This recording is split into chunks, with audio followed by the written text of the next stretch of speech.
ஆத்ம வணக்கம். ஆத்மபிதா சுவாமி சிவானந்த பரமஹம்சர் அவர்கள் அருளிய ஷடாதாரங்கள். மூலாதாரம், சுவாதிஷ்டானம், மணிபூரகம், அநாகதம், விசுத்தி, ஆக்ஞா என்பவைகளாகும் ஷடாதாரங்கள். இந்த 6 ஆதாரங்களும் மலத்வாரம் தொடங்கி அடுக்கடுக்காய் உள்ளதாக காணுவதோ அறிவதோ இல்லை எனில் பிராணன் நமக்கு உள்ளிலாகும் இருக்கிறது. உள்ளில் இருக்கிற பிராணனை மலத்வாரம் வழியாய் கடத்தி கொண்டு போகின்றது எவ்விதத்திலாகும்? அதுவும் அல்லாமல் தாங்கள் சொன்னபடி மலத்வாரம்தான் மூலாதாரம் என்று வைத்தால் அந்த வழியாக ஜீவனை பிரம்மரந்திரத்தில் கொண்டு போக வேண்டுமானால் நமது உள்ளில் உள்ள ஜீவனை வெளியே விட்டல்லாமல் முன் சொன்ன மலத்வாரத்தின் வழியாக மேலே கொண்டு போக முடியாது. அவ்விதம் உள்ளிலுள்ள ஜீவனை வெளியில் விட்டால் சவம், அதாவது பிணமாய் போகும். அப்படி இருக்க மூலாதாரம் மலத்வாரமாயிருப்பதற்கு வழியில்லை. அதுவுமன்றி ஆதாரங்கள் ஒவ்வொன்றும் மேலே மேலே அடுக்கடுக்காயிருக்கின்றன என்றும் அவற்றில் பிராணன் ஒவ்வொன்றும் கிரமப்படி தாண்டி தாண்டி பிரம்மரந்திரத்தில் சேர வேண்டும் என்றும் சொல்லுகிறீரல்லவா? அது நம்முடைய மலத்வாரம் முதல் பிரம்மரந்திரம் வரை அடுக்கடுக்காய் இருப்பதில்லை என்பதை குறித்து ஓர் உதாரணம் சொல்லுகிறோம்.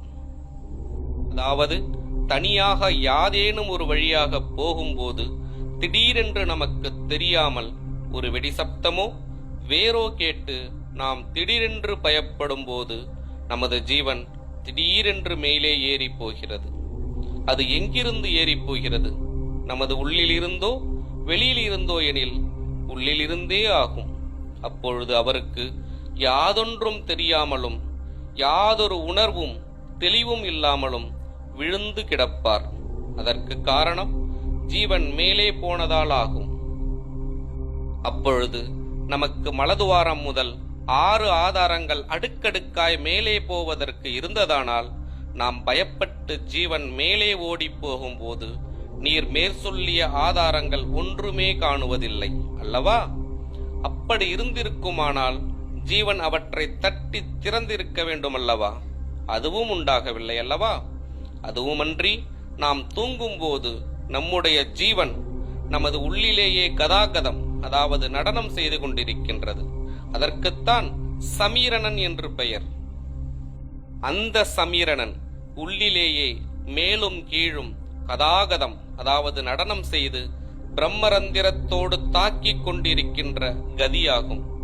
அப்பொழுதும் 6 ஆதாரங்கள் அடுக்கடுக்காய் உள்ளதாக காணுவதோ அறிவதோ இல்லை. தவிர மூலம் என்பது தூர், அதாவது அடி, அதாவது உற்பத்தி ஸ்தானமாகும். அதை மலத்வாரம் என்று சொல்லுவதற்கு ஒருபோதும் முடியாது. மூலம் என்பது தூர், அது நம்முடைய சிரசாகின்றது. நம்முடைய சிருஷ்டி சிரசில் இருந்து ஆரம்பிக்கின்றதாகும். சிரசு இல்லாமல் இருந்தால் யாதொன்றும் இல்லை. ஆகவே மூலம் என்பது கிழங்கு, அதாவது உற்பத்தி ஸ்தானம். அது அவனவனுடைய சிரசாகும். அவனவனுடைய சிரசில் இருந்தாகும் எல்லா உற்பத்திகளும். ஆகவே சலித்துக் கொண்டிருக்கின்ற சகல ஜீவிகளுடைய தூரும் மேற்பக்கத்தில் இருக்கின்றது. அது சிரசாகும். அதனால் மூலாதாரம் முதலான எல்லா ஆதாரங்களும் அடங்கி இருக்கிறது சிரசிலாகும். நீங்கள் சொன்ன விதமல்ல. மூலாதாரம் என்பது மூலம் கூட்டல் ஆதாரம். மூலம் என்பது உற்பத்தி, ஆதாரம் என்பது ஸ்தானம். அதனால் மூலாதாரம் என்பது உற்பத்தி ஸ்தானம். அந்த உற்பத்தி ஸ்தானம் நான் என்கின்ற அகங்காரமாயிருக்கின்ற நிலைமைக்காகும். அந்த நிலைமைக்கு ஆதாரம் மனமாகும். அந்த மனதிற்கு ஆதாரம் ஜீவனாகும். ஆத்ம வணக்கம்.